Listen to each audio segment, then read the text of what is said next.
Chers amis, bonjour, je vous souhaite un bon dimanche sous le regard du bon Dieu et de la Sainte Vierge Marie.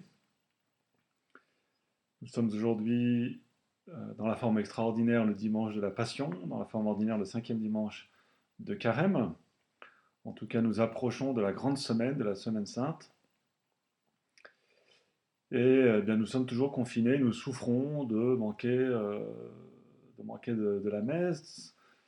La regarder à la télévision, c'est quand même pas la même chose, même si c'est en direct. Il n'y a bien sûr pas d'obligation à regarder la messe à la télé le dimanche, hein. La messe à la télé n'est pas une vraie participation à la messe, c'est juste une manière de s'aider à prier et de prier ensemble, parce que c'est vraiment une manière de prier ensemble quand même. Euh, mais en temps ordinaire, regarder la messe à la télévision ne dispense pas de l'obligation de la messe du dimanche, hein, parce que c'est pas une vraie participation à la messe, hein. Nous sommes une communauté, la communauté chrétienne, une église. Église, ça veut dire assemblée, et une assemblée en chair et en os, évidemment. Euh, et donc, nous souffrons de cette situation, nous souffrons de ne pas pouvoir communier, et je voudrais aujourd'hui bien vous donner un petit peu de courage et des raisons de garder courage en face de cette pénurie de communion et, euh, et aussi le chemin pour transformer cela en source de grâce finalement. Parce que tout est grâce, hein, tout est grâce.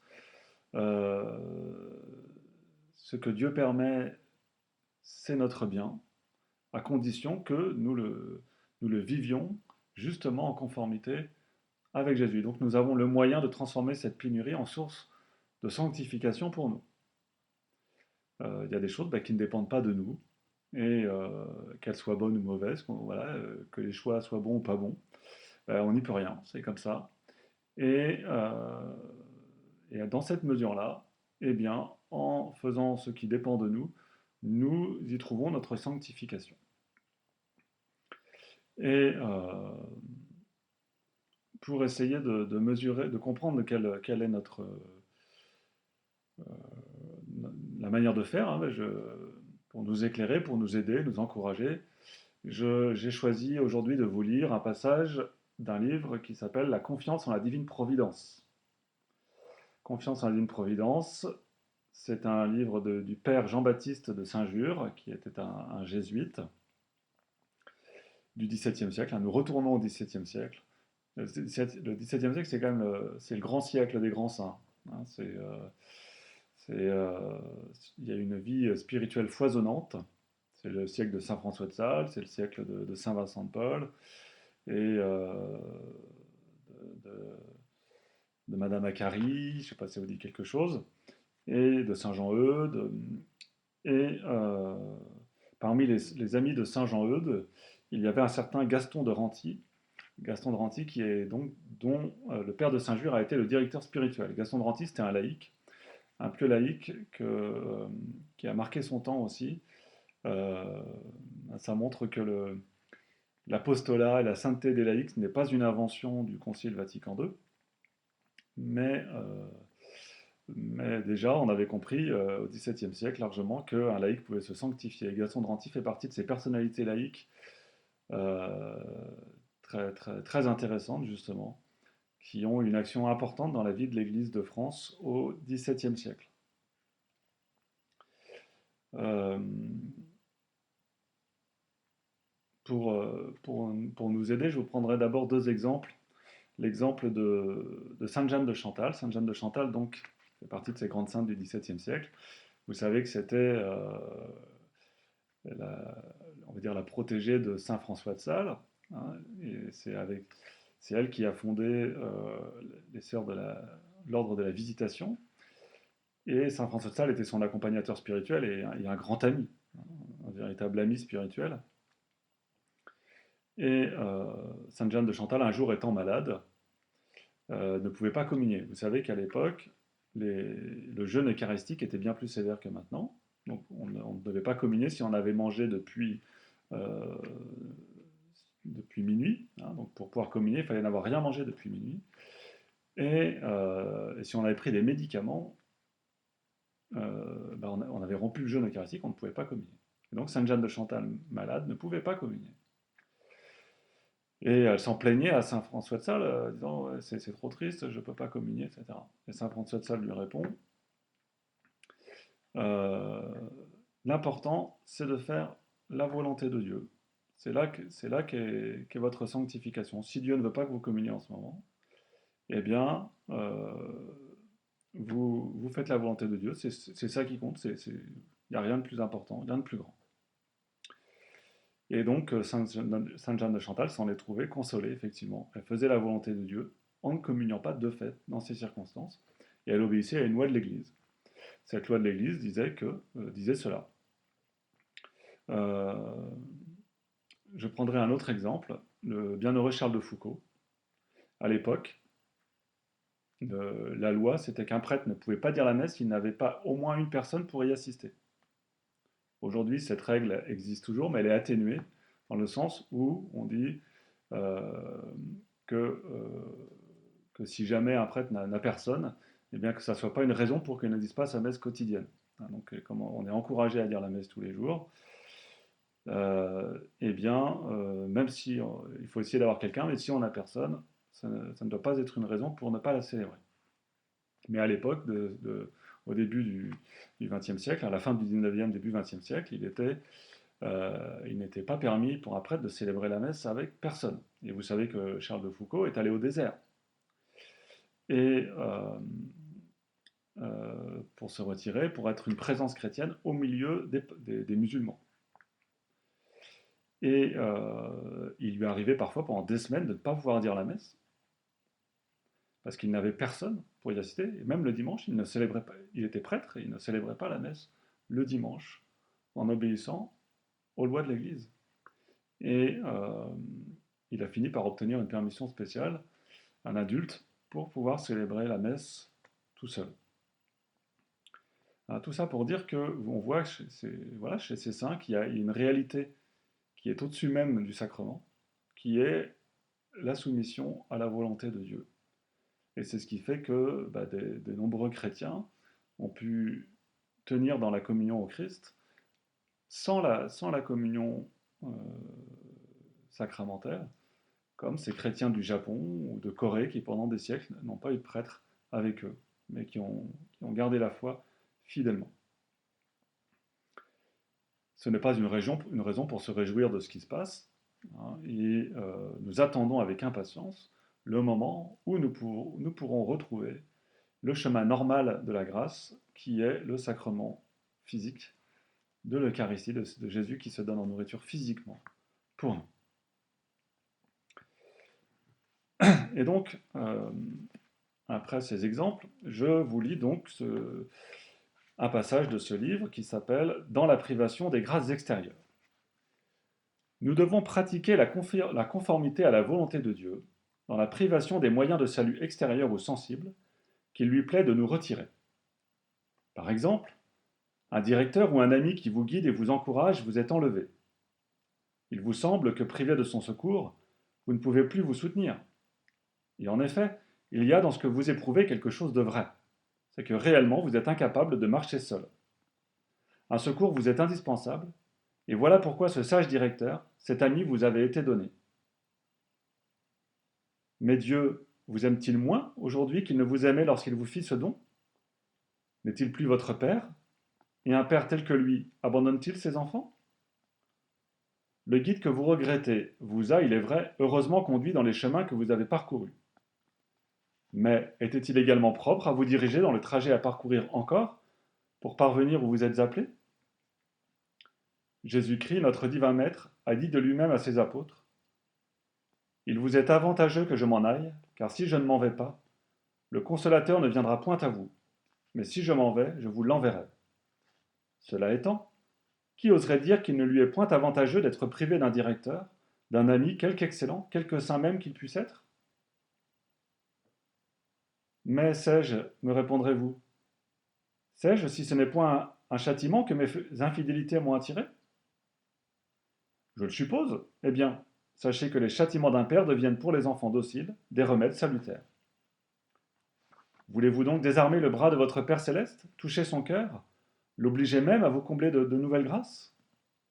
Acceptez son châtiment si c'en est un, et pour prix de votre confiant abandon à sa volonté, ou il suscitera quelqu'un qui vous fera tout autrement avancer que vous n'avez fait jusqu'ici, ou ce Dieu de bonté daignera lui-même se charger de votre conduite.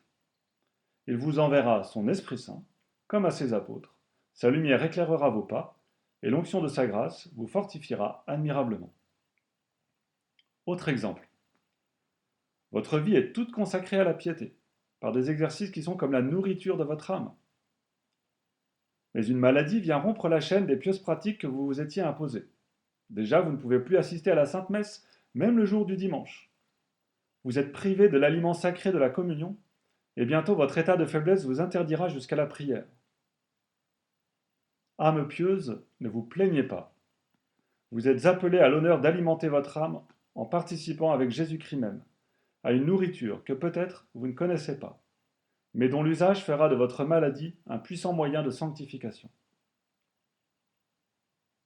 Ma nourriture, disait-il à ses disciples, est de faire la volonté de celui qui m'a envoyé.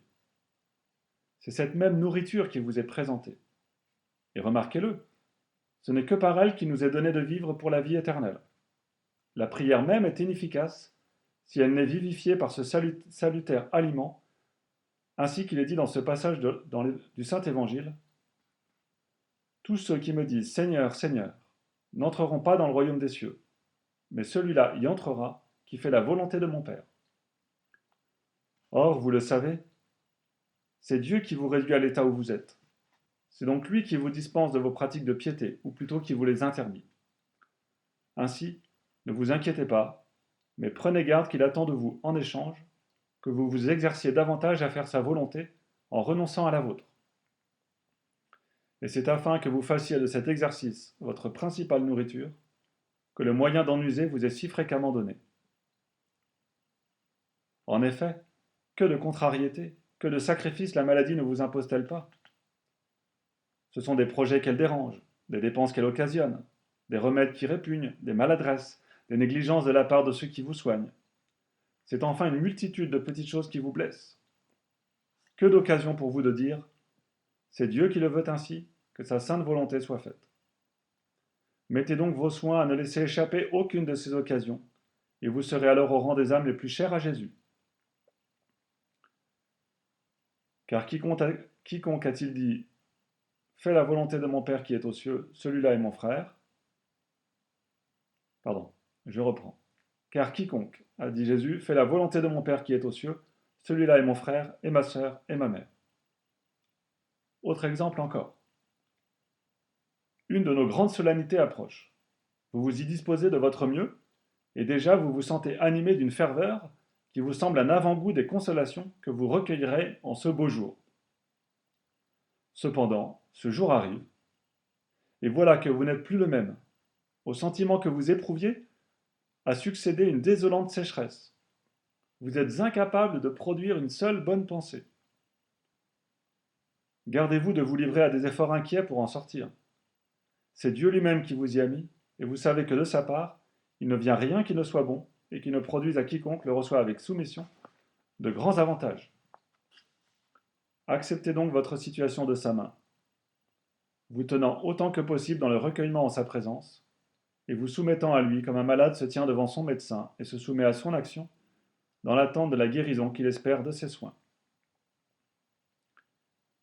Et soyez assurés que jamais consolation ne vous aura été aussi profitable que cette sécheresse ainsi endurée paisiblement, en esprit de conformité à la volonté divine.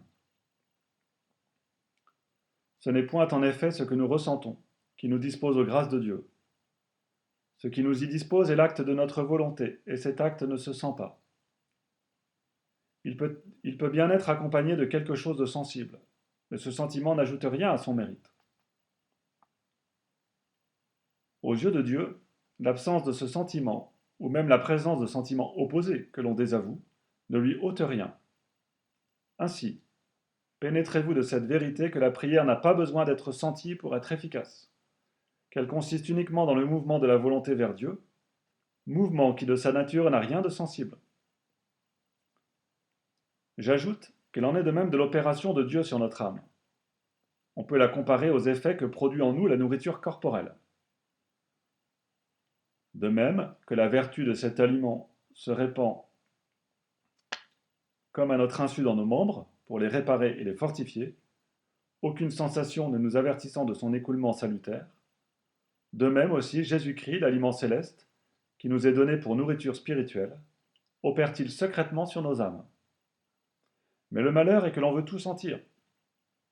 Dès que l'on n'éprouve rien de sensible, rien qui satisfasse, ou bien l'on se décourage, ou bien l'on cherche par beaucoup de prières, produites avec grande contention d'esprit, avec de pénibles efforts, à exprimer en soi-même quelque chose qui rassure. Et ces efforts, loin de mieux disposer à l'opération de la grâce, y mettent obstacle en ce qu'ils occupent ou agitent trop notre intérieur.